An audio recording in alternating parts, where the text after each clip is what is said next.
What's the Sportscast? Welcome to the Sports Stuff Show, the Kings of Comedy. I'm Adam. And I'm Carter. And let's get right into it. Let me just say, it feels so good to be back. It's been a while. Yeah, this is our first episode since Carter arrived back in Boise. Woo! Yay. Boise missed you. It's been all sorts of weather since you've been gone. I talked about this beforehand. The day he left, there was a huge rainstorm, and it flooded the office that we have our studio in. Luckily, it didn't reach this side of the office because we're in the corner. But as soon as he left, even when we were leaving, it was a funny story because when we were driving my car over to your car, because it was absolutely storming, I turned on my windshield wipers, and this orange little slip ended up flying away. And I was like, what the hell is that? And I realized it was a ticket because apparently I got ticketed right after the show in the parking lot. And the funny thing is that I've always parked in that same spot.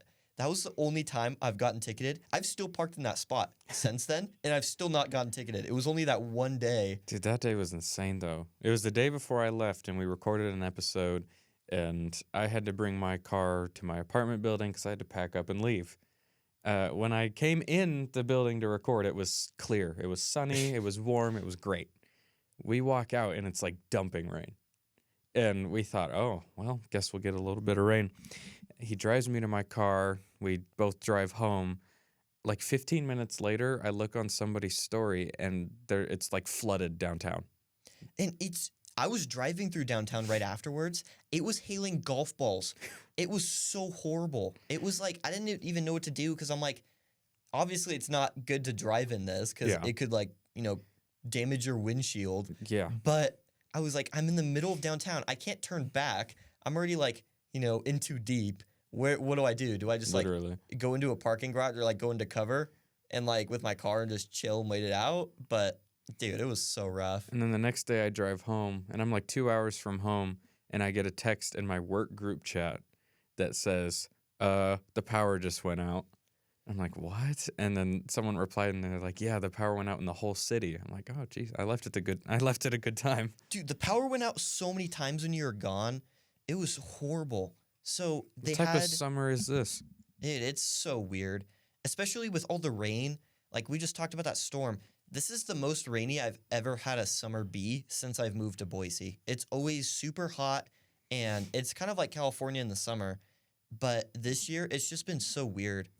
It's been 70s all summer. It's been, which I'm fine with the 70s. I mean, I'm chill with that. But it's just been rainy as well. And I'm like, oh, dude, what? I just remember showing up here for school this year, and it was like 102. Yeah. Something like that. I don't know what's up with this summer. It's just been strange. It can get there now if it wants to because the river opens today. Yeah, that's true.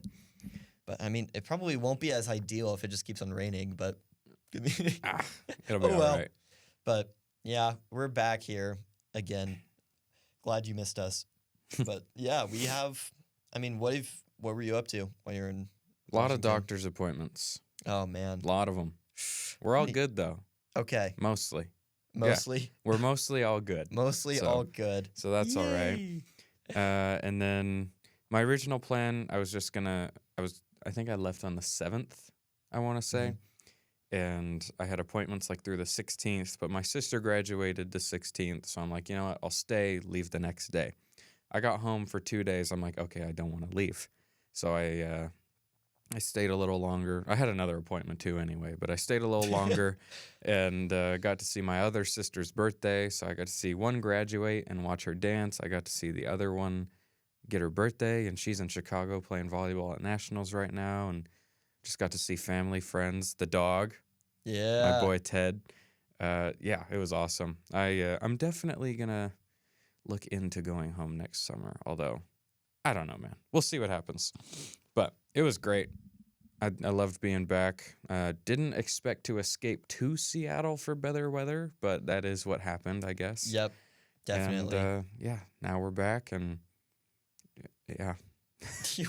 back to Idaho. Yeah. Yeah, since you were gone, mostly my summer's just been working with the Hawks, grinding on just random sports stuff projects, doing all the video editing and stuff. Yeah. And then my eyes absolutely being dried out every single day. I've had to like stock up on eye drops every single like week. I've had to get like these mega packs of just like Jeez. eye drops. It's so horrible. I hate it. But that's like the cost of like me wearing like contacts. Like I don't know why. It just like sucks out all like the like moisture in my eyes. Yeah, And it's just like that still happens to me sometimes. it's so bad. I've always been super terrified of LASIK. Me too. But I feel like I might have to, man. Me too. My mom got it for herself for, I think, her 40th birthday, and she's loved it. Like, you can't really see for a couple days after you do it, which is a little scary, but I don't know, man. I'm so tired of contacts. As I say that, there's something in it. well, that's like the scarier part is the possibility that you couldn't, like, they could mess it up and you just are permanently blind. Yeah, see, I've seen Final Destination too many times. It's like, Have you seen the scene? And I don't remember which Final Destination it was, but there was like a laser eye surgery scene. Do you remember I haven't it? seen it. Ooh, I'm gonna have to show you that. It like goes totally wrong. And have you seen any of the Final Destinations? Mm-mm. Do you know what they are? Mm-mm. Dude, what? Final Destination is basically a movie where, I'm trying to explain the plot. It's really gory. A lot of deaths. Oh. And it's like someone can see deaths before they happen, but can't really stop them. And so, you've probably seen some of the clips. Like there's a clip of someone driving, like a truck losing control down a hill in a drive-through and like smushing an entire drive-through people.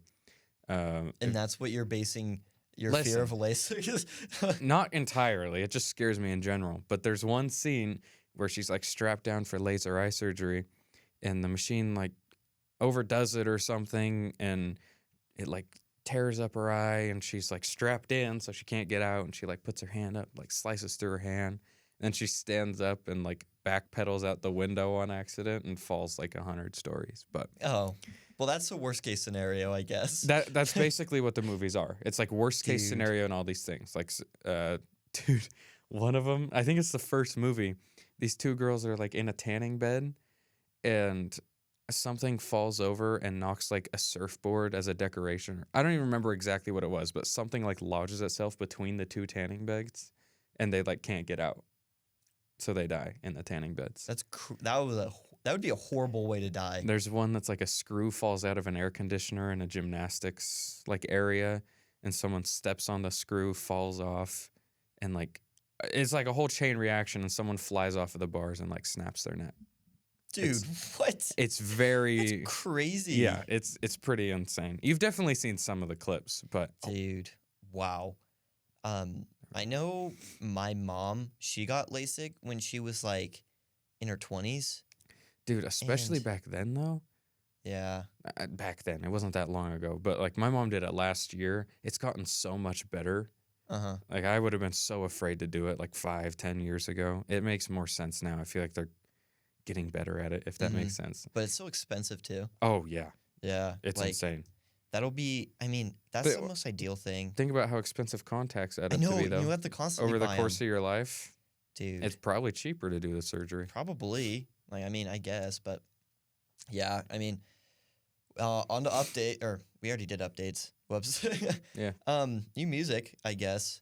We have a couple of things that we kind of had on our thing. Yeah, I wanted to point out Morgan Wallen, the run he's been on, because he dropped his album 3.5 months ago, almost 4 months ago by now.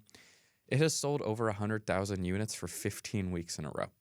It has been the #1 album in the world 15 weeks in a row, which is That's so crazy. ridiculous. Like, you don't hear of an album, especially now, selling over 100,000 units a week for more than 2 weeks, and he's gone 15 straight. A lot of rap fans on social media are really pissed off at him because they want a rap album to hit #1 finally, and it just can't happen. Young Thug drops an album with 2 Drake features and a whole other list of features from jail when he's talked about all the time, and sold 87K. Morgan Wallen still outsold him by like 20,000 3 months after his album dropped. Dude. So that's insane. However, I think tonight that ends. Lil Uzi Vert, after years of waiting, It's been forever. we are getting Pink Tape tonight. It's actually happening. It's already on Apple Music with like the tracks blocked off. You can't listen yet, but it's there. You can see it. And I'm so excited, It's man. just like a little tease when they do that. It's great. And I will say, I hate the cover change. He put it on Apple with like one of the coolest covers I've ever seen. And then like 2 hours later changed it. The cover he has now is still pretty cool, but it's not as cool. Mm-hmm. It looks like, you know, the Outkast album with the American flag in the back? Oh, yeah. It looks like it's inspired off that. I don't know. But yeah, Uzi's dropping tonight. It's 26 songs, one of which is Just Wanna Rock, so 25 new songs, I believe. We know nothing about features, really. All we know is Ken Carson has some production on this album, so shout out to Nessie. And that's about it, man. But you'd have to think that after 3-ish years of waiting, a 26-song Uzi album will sell more than Morgan Wallen in his 16th week. I don't know. You'd have to think.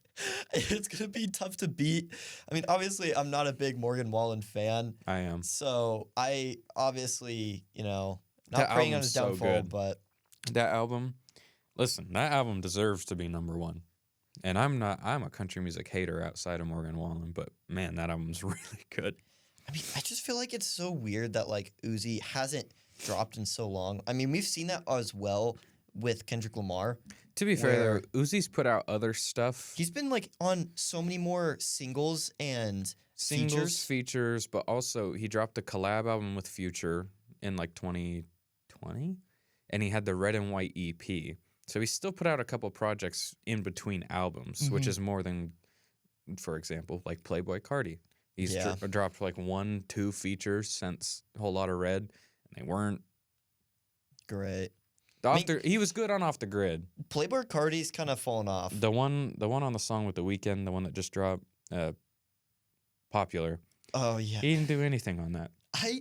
I'm not even a fan of The Weeknd, and that was one of the hardest carries I've ever seen in my life. We have like The Weeknd on here, and he's been doing more and more songs. But if I'm gonna be honest, I feel like all the popularity that he's gaining has made me like him less. Really? Yeah. So I mean, I'm liking him more lately. Really? I've never really listened to him that much outside of his features, and now that I'm actually listening, he's good. Well, I like because he's transitioning more into pop, I feel like. But the issue is that I feel like he's just becoming they're playing him way too much. And that's kind of turning me off in a way where... That's fair. I mean, well, when you listen to the radio... Yeah, that's true. Like, okay, on the radio, for example, they always play Creepin' all the time. And I liked the song when it came out, but every single time they play it... Dude, listening to the radio is just asking to start hating people. It's true. It's awful. It's so rough. Like, I mean, I was a pretty big fan of...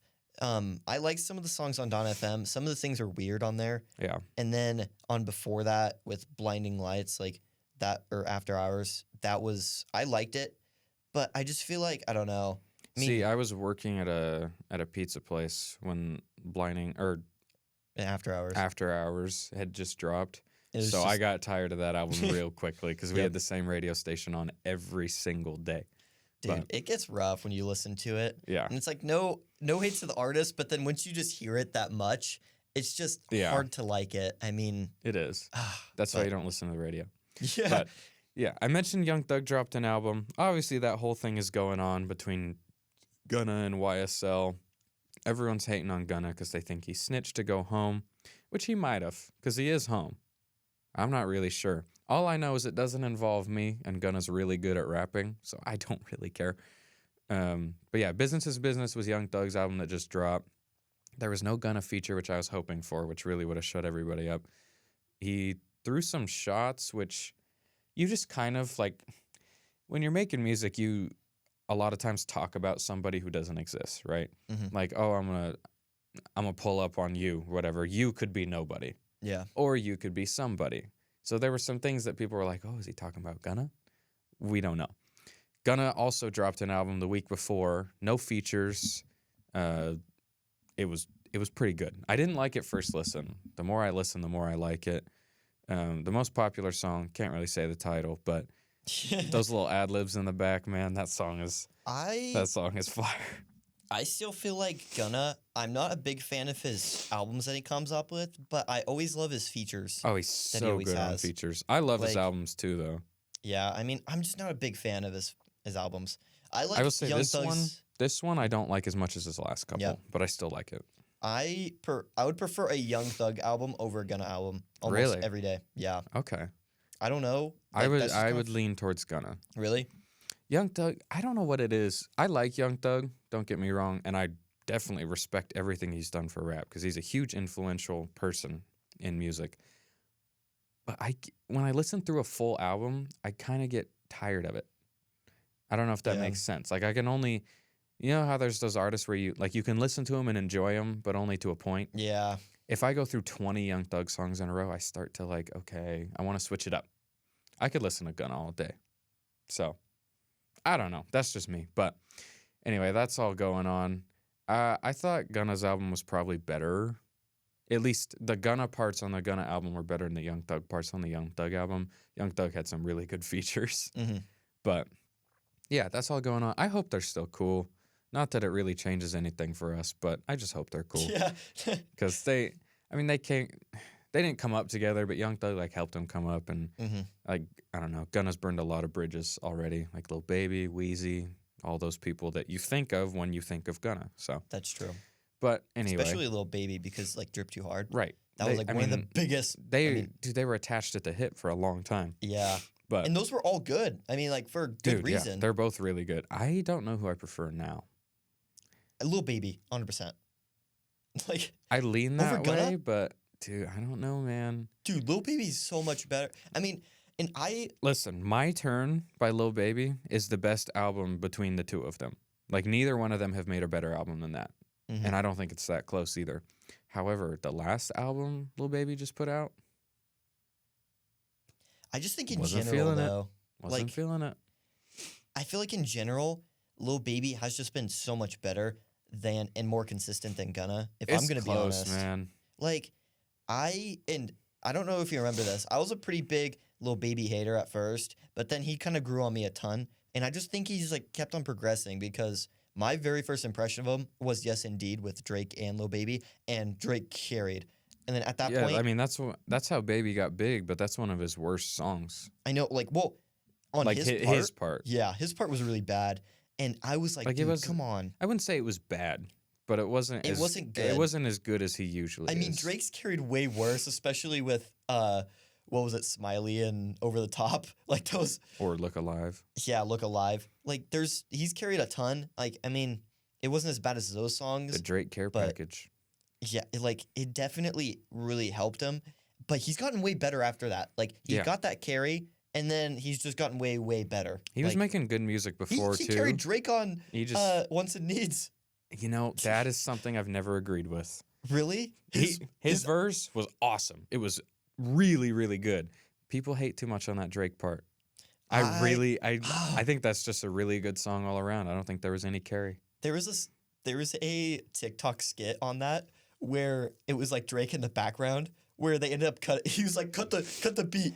And when they cut the beat for Lil Baby, it was like they're joking and playing on the fact that Drake cut the beat to like Yeah. he's like, oh, he's going way too hard on this song. Cut it because I need to have a better lyric. I really like that song, man. I think they both did their It's really thing. good. But moving on from rap a little bit. Olivia Rodrigo. Olivia Rodrigo. We talked about this before a couple episodes ago with Peyton, where we ended up talking about how you wanted a Olivia Rodrigo and drop. here we go. Yep. We get a single tonight called Vampire, and she just announced an album, which is going to be dropping early September. Late June seems a little early to announce a September album, in my opinion. Could have waited till August, Olivia, but I digress. I'm really excited, man. Sour has no misses. I don't care. I love that album top to bottom. It's so good. I'm still not a fan of Olivia Rodrigo. I I totally understand that. Listen, there's artists I listen to where someone's like, oh, I don't like them. I'm like, all right, you're just an idiot. Olivia Rodrigo, I get it. I totally get it if you don't like it. But I do. I do quite a bit. I think she's really, really good. So I'm excited to see what she comes up with because, she does seem, as much as I really love that album, it seems like she could be the type to be a one-album wonder. Yes. And 100%. I really, really hope that's not the case. The song that drops tonight is going to tell us a lot, I think. But I will acknowledge it's very possible she's a one album hit wonder, because the album was a hit. Mm-hmm. Whether you like it or not, what it did, it was, I mean, I think you consider it a hit. it was set up so much for success because Yeah. that was right when High School Musical, the TV show, was in its like, getting traction. Yeah. And then her and Joshua Bassett were having all of the like drama come Mhm. around, and it ended up talking about it got out that they ended up breaking up, It was perfect timing. and that the whole album was basically on Joshua Bassett, which helped for the publicity side. But in my opinion, that kind of hurt it in my eyes because I felt like the whole album was about the same guy, and it just felt weird. It's a story. It just felt like she was singing about the whole thing, and she was Yeah, just who would like, make an entire album about one person? That's weird. just That's weird. Okay, then I'm not gonna say what I was gonna say then. No, go ahead. I was like, just gotta break up and move on. I mean, That's how you do it. You make an album. I mean, yeah. That's part of the moving on process. I've heard. I've I've heard from a friend. Yeah, just from the grapevine. Right. It may be because I'm not a music, I don't make music, so I cope in my own ways with breakups. So maybe that's just not me. So you just had a nasty breakup. What are you doing?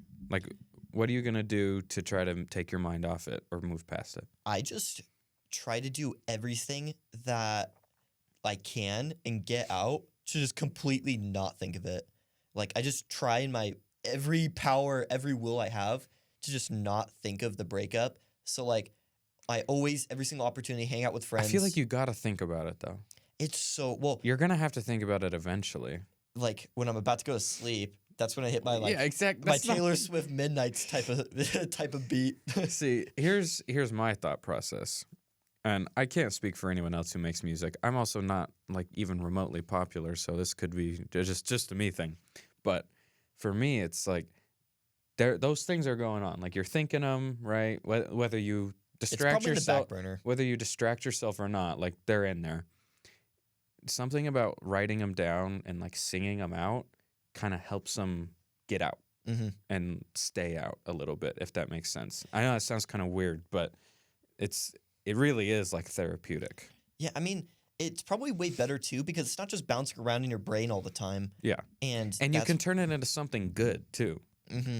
I don't know. It's more like closure, kind of, in a way. I guess 100%, 100%. You go through this, you put all your thoughts and feelings into something, you make it sound good. Now you got something to be proud of. So, me personally, when I think of my past relationship, I think of the album I made. I'm like, hey, that was a good album. And then I start to think of the other stuff. But that's not important.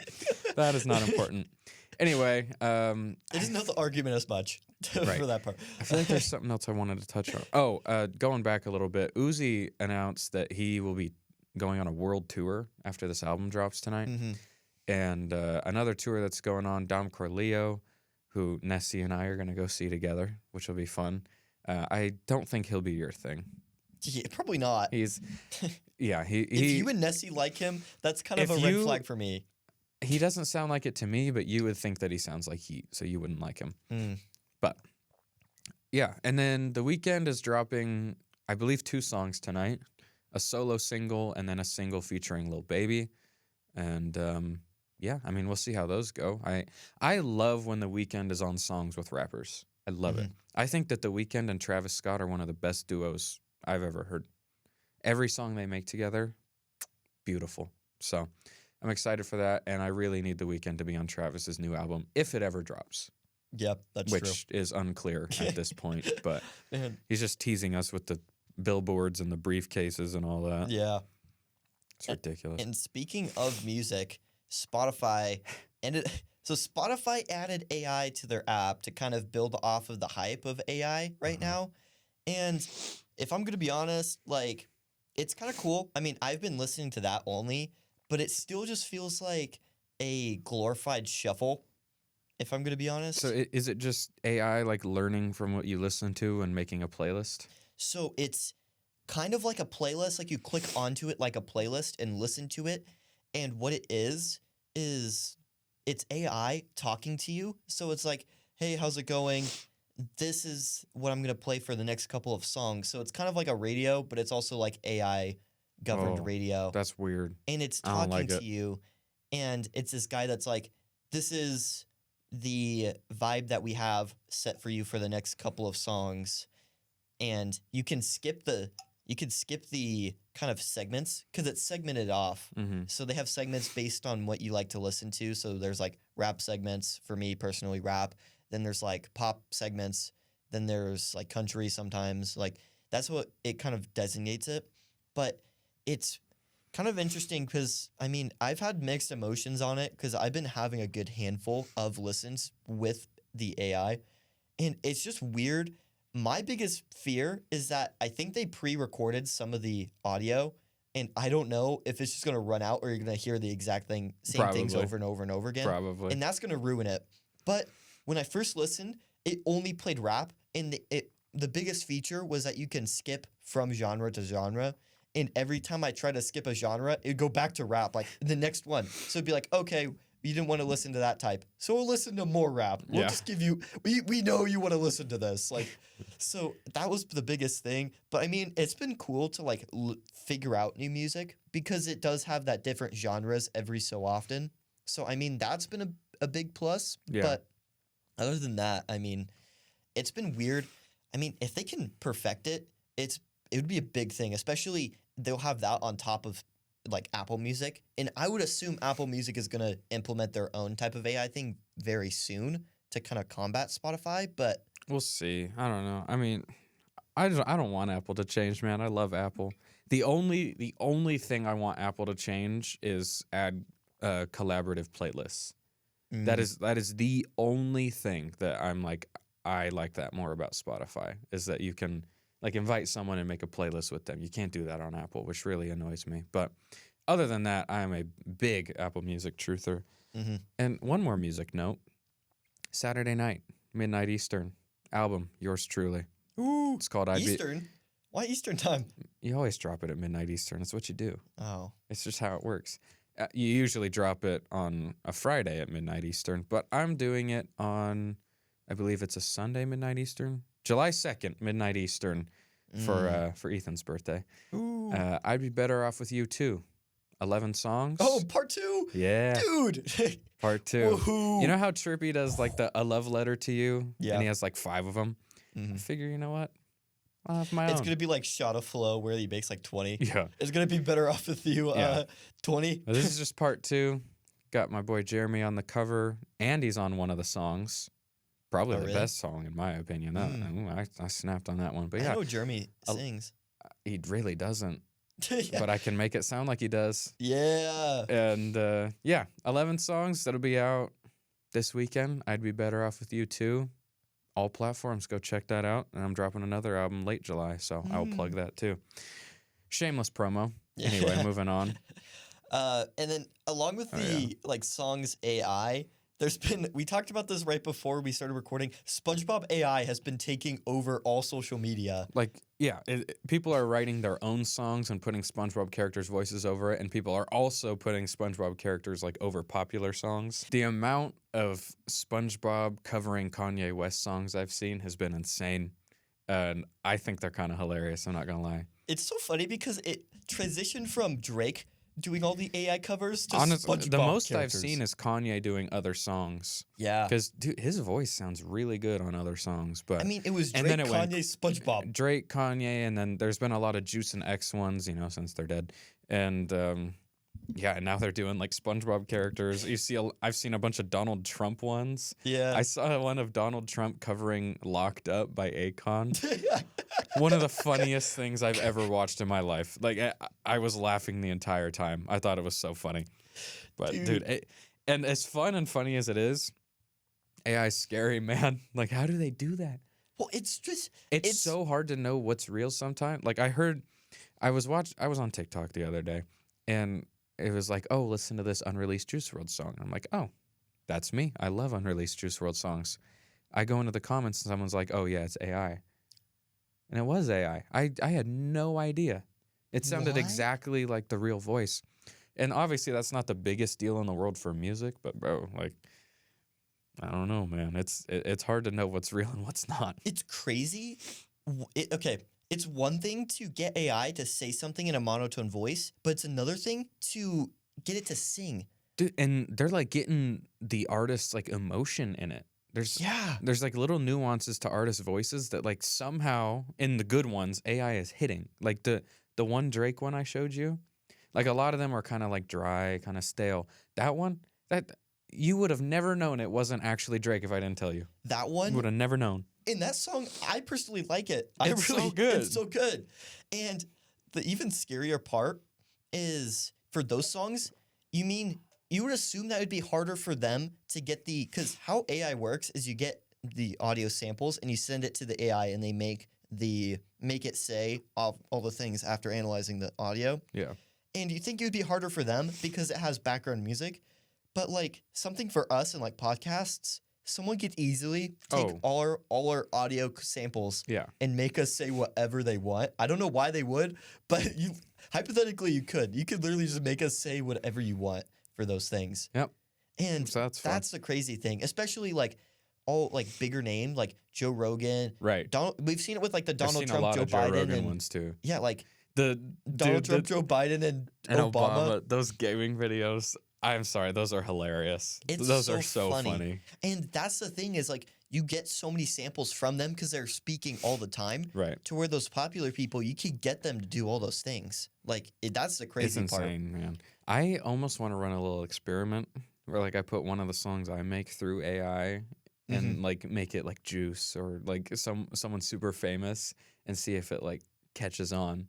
And I'll be like, ha, it was me.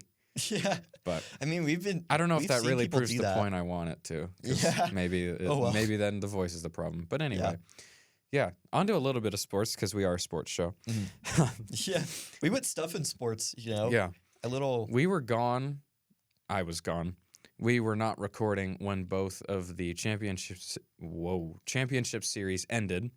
The Nuggets beat the Miami team in 5, and the Golden Knights beat the Miami team in 5. So that's about what happened. And it's also strange, too, because both Miami teams, I mean, they shouldn't have been there in the first place. Right. They were both lower seeds that made a crazy run and got smoked in the finals by an unstoppable team. Yeah. And, I mean, it just seemed like the Knights were destined to win, and it kind of seemed like the Nuggets were also destined. I mean, no shame to both of those teams, but, I mean, they did have incredible runs. They were just the worst team. I don't know sometimes, typically, in a 7-game series, the better team will win. Almost every single time. And that's just what happened. Like, the Magic ran out, the better team won. And, yeah. We're going to have some serious discussions about Nikola Jokic pretty soon here. Yeah. Like, I'll go out on a limb right now. He's a top 5 center of all time already. He's got 2 MVPs, should be 3. He's got the finals MVP. He just had one of the greatest playoff runs in basketball history. Like, seriously. Well, they're comparing it to Dirk with the Dallas. It might have been better. And that's the thing is, like, I mean, I don't know, man. They're comparing all the Dirk's similar. is super famous because they just didn't expect that to happen. But the way Jokic played this entire playoffs, it was unbelievable. Like, he put little doubt in most rational people's mind that he was the best player in the world over the last couple months. And I don't know, man. He's just incredible. I think he's already a top 5 center of all time. The top 3 is really hard to break. I mean, Kareem is tough to pass. Wilt's tough to pass. And then I think the other 2 that I put over him right now are Shaq and Hakeem. Beyond that, who do you put over him? I don't even know. Not David Robinson. I'm sorry. Not Moses Malone. Jokic is better. Like, he's already top 5, and I think he could get to 3 at some point. If he keeps this pace up the rest of his career, he'll be 1, but I just don't see that happening. Kareem and Wilt are tough to pass. Yeah. And I'm going to get a lot of hate for what I'm about to say. Bill Russell's not close for me. Really? And Wilt is my one exception to people from that era. Like, people from that era, I mean, People can argue about all of his stats are padded, but he was dominating the game nevertheless in that time when no one else, if it was that easy, everyone else would have been putting up those numbers. Wilt was the only one. Yeah, I mean, a lot of people were putting up crazy numbers, to be fair, but one year Not that as much sticks as out to Wilt. me, there's almost no way I get the exact year right. I think it was the 1963 MVP race. Bill Russell won. He averaged like 15 points, 22 rebounds. Wilt averaged 50 points a game that year and 20 rebounds and didn't win MVP. Elgin Baylor had like 38 and 18. Like 6 guys outperformed Bill Russell, didn't get the MVP. And I understand he has 11 championships. I do. There was what, like 8, 9 teams in the league, man? Mm-hmm. Like that's just...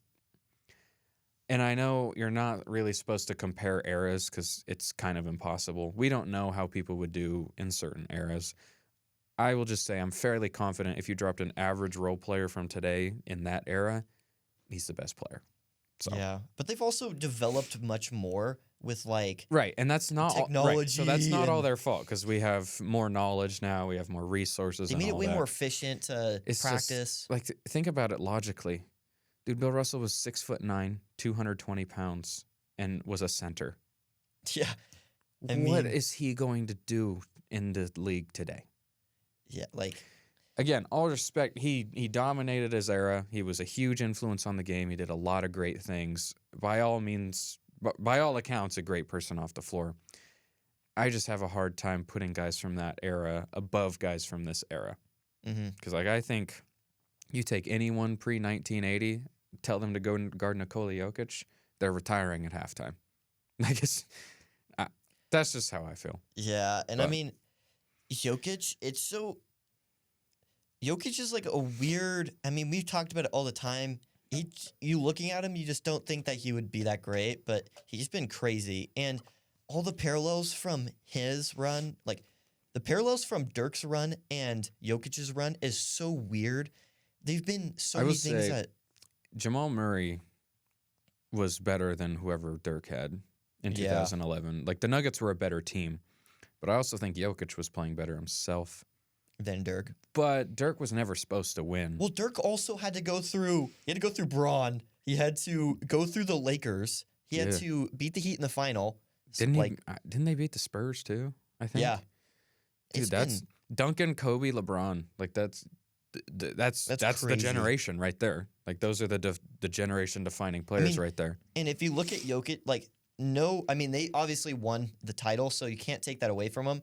But I mean, he beat Braun past his prime. He beat what? This is the argument I've been seeing a lot, that they had like an easy route. I don't necessarily agree. Like, it's easy route for their team. If you look just on seeding, it looks easy because they played an 8, a 4, a 7, and an 8. That looks easy. But okay, the first round was probably pretty easy. But you fight all regular season to get the first seed. You deserve to play a week 8 seed in the first round. Mm-hmm. I believe that the 4 and 7 in the West, being the Suns and Lakers, were the second and third best teams in the West. So even though the seeding said they beat the 4th and 7th best, I think that they did beat the 2nd and 3rd best teams.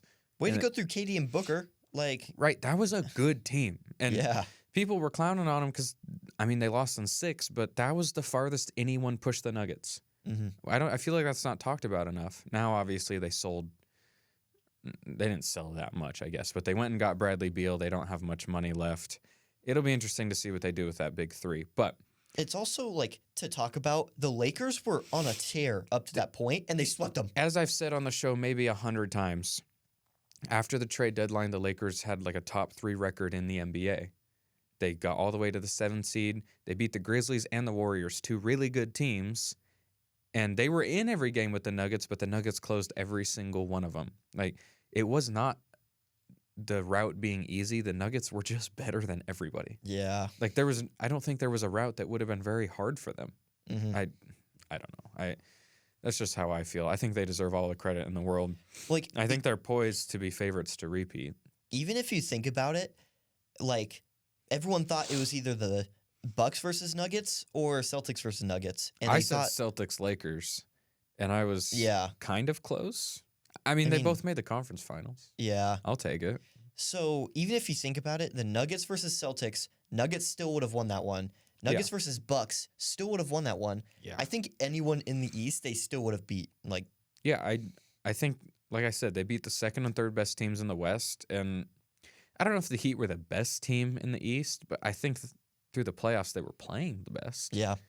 So I don't know. It is so hard to win an NBA championship. You can't control what other teams do.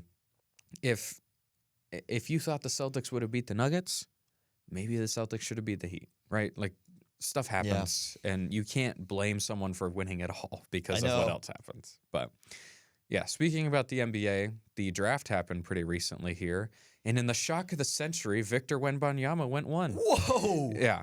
No one's expecting that. I follow, the BR betting page on Instagram. Mm-hmm. They posted something about someone placed like a $20,000 bet on Victor to go number 1. They won like $200. I mean, yeah. And it was free money, to be fair, but yeah, Victor goes 1 to the Spurs, just continuing the trend of the Spurs running with generational big men. They went right from Robinson to Duncan, a few years off from Duncan. Now they got Victor. And I mean, he's the most hyped prospect since LeBron James, which is 20 years ago. Yeah. I have no idea what he's going to do. It's impossible to really project how people are going to do. I'm just excited to see it. Mm-hmm. He, by all means, seems like a confident guy. He seems like a good guy. And he seems like a really, really great player. And just he's insane. He's a 7'4" guard. He really is. And who can protect the rim. He has all the tools to be one of the greats. But, thin frame, who knows? We saw this with Chet last year. Chet got drafted, got hurt before the season, didn't play a single minute. I don't know how much that had to do with this frame, but the comparison kind of makes sense to me. I think the more notable headline is Scoot for the Blazers, especially because, I mean, there's been all this talk about Dame leaving, if they're going to trade him, if they don't. It's been the same thing, circles and circles, where Dame says he doesn't want to get traded. There's all these rumors that still go out, and then they're like, yeah, Dame doesn't want to get traded, but if he did, there's always it's always the same teams, too. It's always the Warriors. It's always I don't really hear the Warriors. I hear Heat and Sixers mostly. Yeah, well, now. The Heat are the most. I think Heat were pretty big. I think, what was the other team that I thought? Bucks as well. You hear Bucks quite a bit. They just don't have anything to trade for them. I mean, yeah, people don't really think about the trades. They just think about on paper. Well, yeah, because when fans of a team mock Damian Lillard to their team, they just throw Dame into their lineup. They don't really think about the It's going to cost you a young piece or two and a whole lot of picks. Yeah. You don't get them for free. But anyway, yeah, Brandon Miller went at 2, which was a bit of a surprise to some people. After Michael Jordan sold majority stake in the Hornets. So this was his last move in charge of the Hornets, was drafting Brandon Miller, which left the Blazers with a choice at number 3. Do you take Scoot Henderson, who was in most drafts the number 1 guy, and really throughout the entire year was mocked to be number 2. He just fell into your lap at 3. Do you trade the pick for a star? What do you do? They ended up taking Scoot, who obviously plays the same position as Damian Lillard. Scoot Henderson is awesome. I'll say that. I'm a Blazer fan, so my take might be a little bit skewed, but Scoot is a guy I wanted before the draft, and I think you still have your options open here. You can try to compete with Dame and Scoot, I think, or you can tear it down and trade Dame. Now, Dame's one of my favorite athletes of all time, so it would hurt a lot to see him go. It also kind of makes sense. Mm-hmm. He just had the best season of his career. His value probably won't be higher after this point for the rest of his career. You just drafted a point guard. You have 2 other small guards that need minutes. It kind of makes sense. But if you wanted to go the competing route with Scoot still, you trade Anthony Simons and picks and you get a forward or a big man, and then you re-sign Jeremy Grant. Maybe try to sign Draymond. I don't know how much I see him leaving the Warriors. But they really do have the assets and the option to go win now or to rebuild. As a fan, it's always fun to see your team win. I kind of hope it's the rebuild. Mm-hmm. Honestly, we've been so mediocre for so long. I mean, you just have to. take one step back to take 2 steps forward. I mean, it's more like 4 steps back to go 5 steps forward. That's but true. Yeah. Yeah. So we'll see how that goes. Scoot as a prospect, I mean, we'll just talk about these guys. We already talked about Victor. He's basically an elite tall guard. He's a freak in a good way. Brandon Miller, he's really good. I do like him. I don't like him more than Scoot. The thing with Miller is a little bit of inconsistency, and then obviously off the court stuff, with the whole gun thing, which I'll say I don't know how much you can blame that on him. Like he was. I mean, the story, as I understand it, is he returned something to his teammate. And then his teammate did what he chose to do. I don't think that you can put that on Brandon Miller. Yeah. I mean, like obviously for like if your publicity, teammate, and I'm pretty sure I'm remembering this right, but if your teammate leaves like a handgun in your car, asks for it back, you give it back, right? Yeah. He had no way of knowing that he was going to do that with it. I don't know. Obviously, you'd rather your number 2 overall pick don't have any ties at all to a murder. But yeah, at the same time, I don't really know how much that's on him. And it's tough for any of us to know because maybe he did know what he was going to do. But I doubt it. So, yeah. But it's also on the court, inconsistency. He had one of the worst March Madness performances I've ever seen. Lowest field goal percentage by anyone in March Madness ever who took at least 40 shots. He also had 0 points in one of the tournament games. And he just didn't really do anything when it mattered the most. And, as far as Scoot skipped college. He's been playing in the G League. Scoot he can't shoot.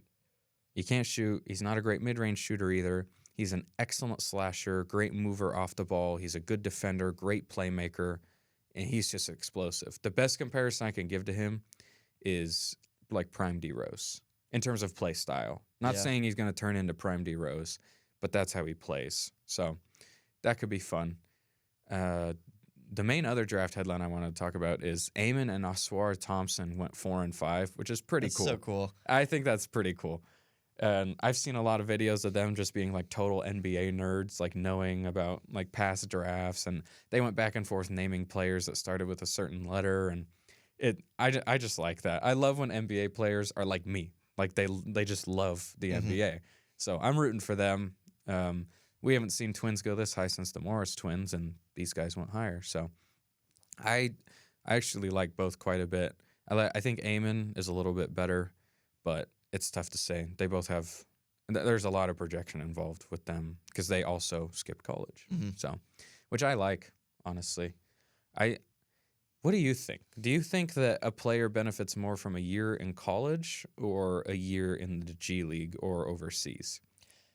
It's tough because, I mean, obviously, ideally, if you're trying to go the route of like pursuing an athletic career, which is tough. Let me just say that not many athletes, either in college or that go to the G League, don't always go to the to the NBA. Hey, what is it like 5% of D1 athletes? I think even less. If that.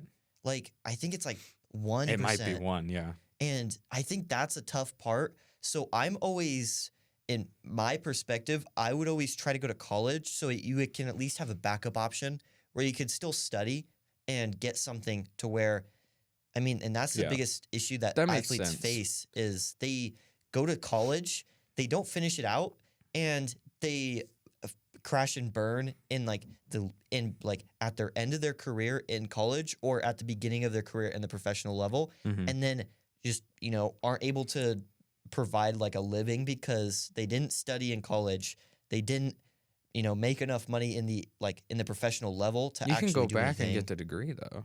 That's true, but like most people don't do that.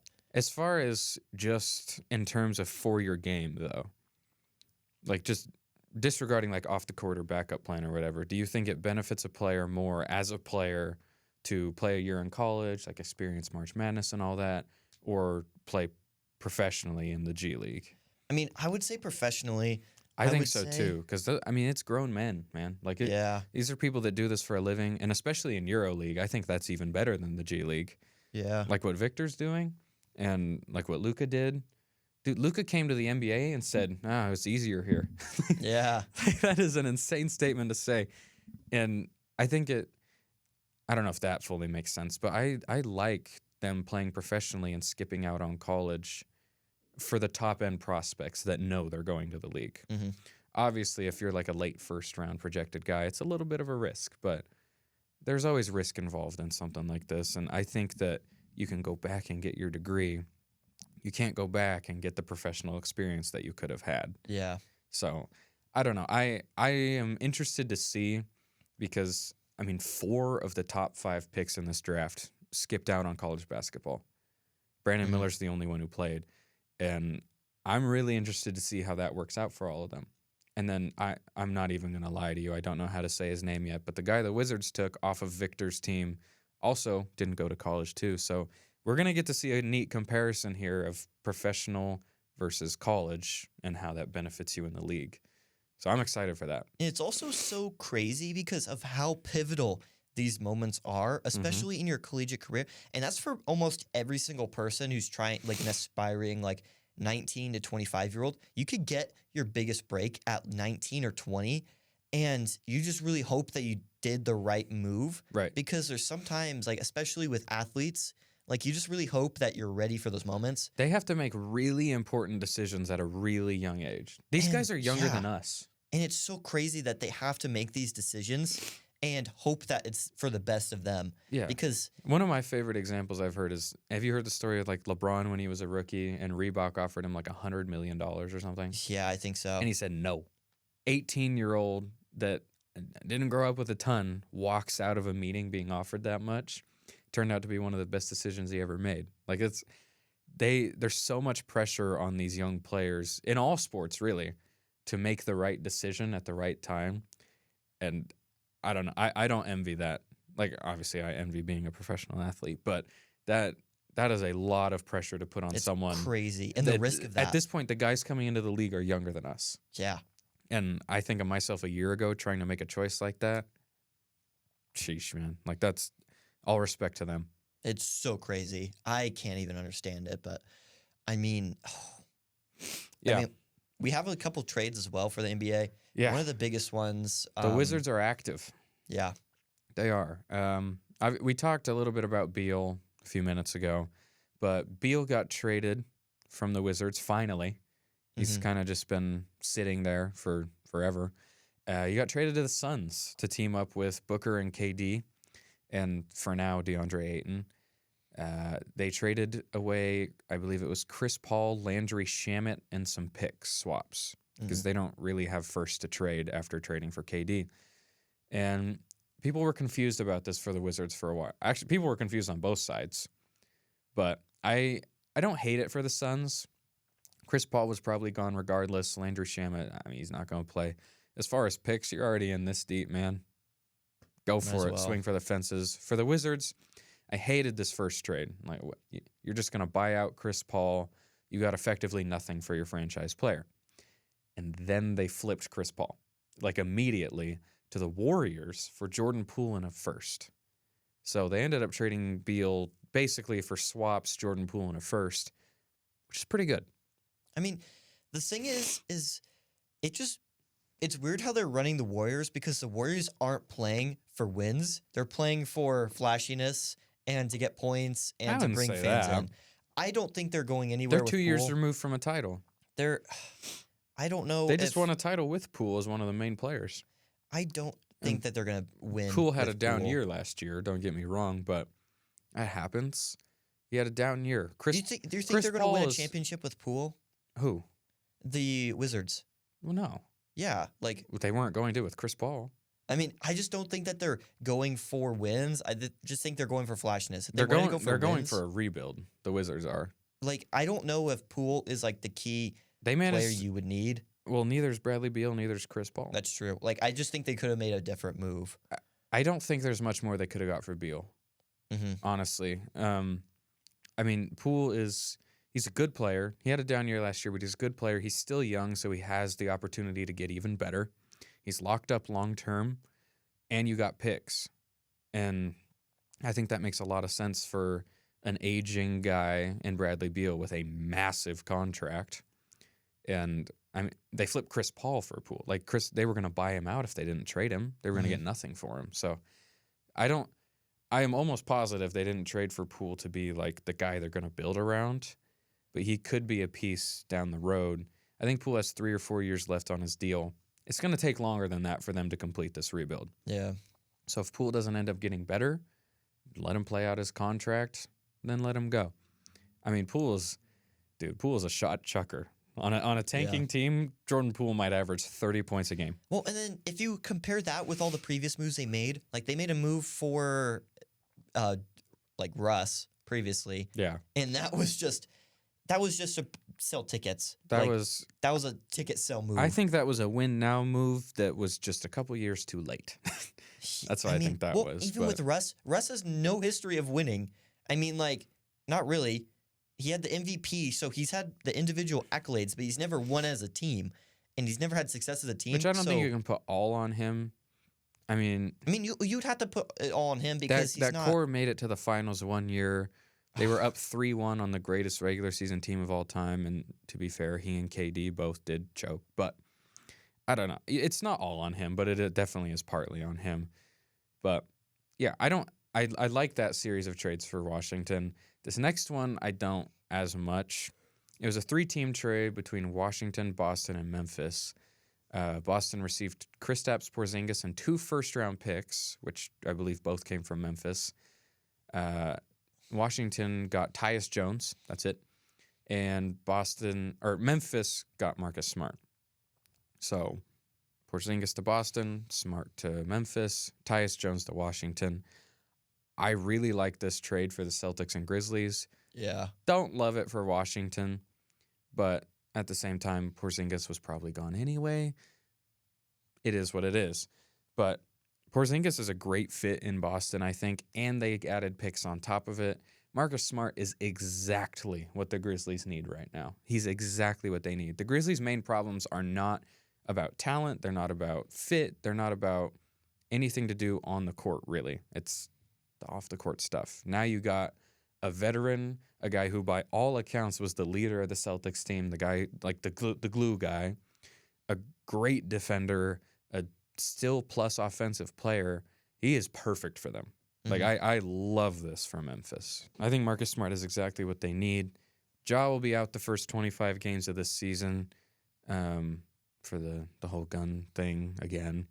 And I would assume Marcus Smart fills in at point guard for that time. But once he's back, they got a good lineup, man. Like, they could make some noise if they can just keep it together. But yeah. I mean, and everyone was thinking that they were going to have a good run last time, and then everything just collapsed off the field or off the court. The Lakers were a really, really good team. A really good team. Like, that was not a normal 7 seed. If the Timberwolves have got the 7 in the play-in, I mean, the Grizzlies are advancing. They were unfortunate to run into a team playing like a 2 seed who just started the year poorly. Mm-hmm. So that's not all on them. And Ja was hurt in the series too. But yeah, so Dillon Brooks is gone. Marcus Smart is here. Those seem like 2 really good things for the culture. Yeah. And we'll see what happens there. I'm excited. I can't dislike the Grizzlies as much as I may try and as many reasons as they may give me. I love Ja. I really do. I really like Marcus Smart, and I'm excited to see what they do. Jaren Jackson Jr. is awesome, fresh off of DPOY. It's going to be fun to watch. The last basketball thing I wanted to talk about before we moved on is not new. It's Dame again, but trying to figure out Damian Lillard's trade value is very difficult because he is in his 30s on a huge contract. And the only way he's being traded is if he demands a trade, which kind of takes away leverage from the team. But he did just have his best season. He's still a top 2 point guard, I would say, borderline top 10 player. What can you get for him? I've been talking to Nessie about this a lot. We can't come up with anything. There's no team that really makes sense for a deal to be made. You hear the Nets sometimes, but I don't think the Nets want to part with Mikal Bridges and picks, considering that's just what they got for trading a star. Well, and I think if you're Dame, the only reason you'd leave is for a team that you think you'd win a championship, because that's the only knock on him. Right. And I The would thing assume, is, it's hard to win a championship after trading for a star because you kind of you have to trade a lot to get him. And I mean, what I would assume Dame's mindset is that if I'm going to leave, I'm going to leave to a championship team. And if I'm not going to leave to a championship team, I'm just going to stay here in Portland because the people here like me. It leaves a legacy. So it's either I leave a legacy here or I go to a team and win a championship. I mean, regardless of what he does the rest of his career, he is the best player in Blazers history already. He'll be loved by Blazer fans forever. But it's just hard to see a trade making sense. He did supposedly, it's hard to know what's real and what's not. He did supposedly give the Blazers his wish list for this offseason, which included re-signing Jeremy Grant and signing Draymond Green. And as I think about that, that makes a lot of sense. If you do that, the lineup is probably Damian Lillard, Shaedon Sharpe. Shaedon Sharpe's going to be a superstar. Jeremy Grant, Draymond Green, Yusuf Nurkic. You got Anthony Simons, Scoot Henderson, Matisse Thybulle off the bench. Not a championship favorite, but that's a very good team. Issue is Jeremy Grant wants $30 million. And Draymond, I have a hard time seeing him ever leaving Golden State. But, man, if that's what Dame needs to stay, you go get it. Mm-hmm. Like, you gotta do it. Either get him what he wants or trade him. It's so weird. We can't just keep running back a mid-team. I mean, you might hate to hear this, but there's obviously some things that are different, but the Dame situation sounds almost similar to the second to last year of Aaron Rodgers in Green Bay, where it was a very superstar key player, obviously the best player in the franchise, that you're talking about, are you going to trade him because they're not winning with or without him? So I think there's one big difference, though, is that a lot of the Aaron Rodgers rumors, almost all of them, came from Aaron Rodgers. Yeah. The Damian Lillard rumors are coming from the team. Never come from him. Yeah. He's never said anything. He's always just said, I don't want to get traded. They ask him all the time. He's like, no, I want to stay. And then other teams, sources, the Blazers themselves even put out things like speculating about a trade. He's never said that. Yeah. And people get tired of hearing how much he wants to stay in Portland. If you're tired of hearing it, stop asking. I know. He said the same thing the entire time. Over and over and over again. Yeah, when he wants to be traded, I'm sure you will know. And that's the biggest thing is that, he's handling the situation because he's less dramatic, where Aaron Rodgers is a more dramatic player. And that's one of the biggest differences. Another difference is that the Packers, in this time, they didn't trade Aaron Rodgers. Because everyone at the peak was his second MVP season. He couldn't play any better. And everyone was like, just trade him now because he's not going to play as good next year. And then he didn't play as good next year. His trade value dropped. He still got a good amount for a guy who demanded a trade. Yeah.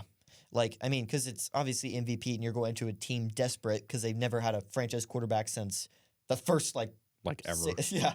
They had Broadway Joe, but also he was the guy with more picks than touchdowns. Yeah. So, I'm just an old head hater. I'm not going to lie to you. Well, also, during that time, he was really great then, but if he was in here, he'd be like Jameis Winston. If that. Yeah.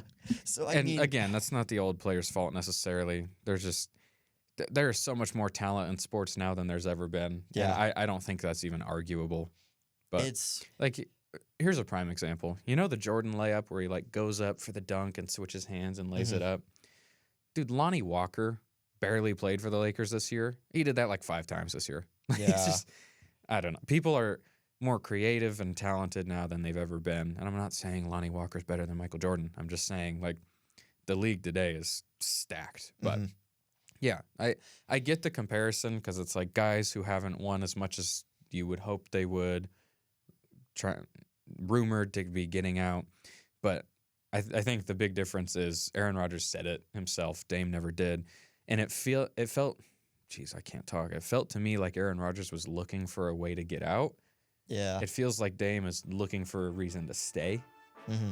And we're not really giving it to him, but yeah, he still keeps sticking around.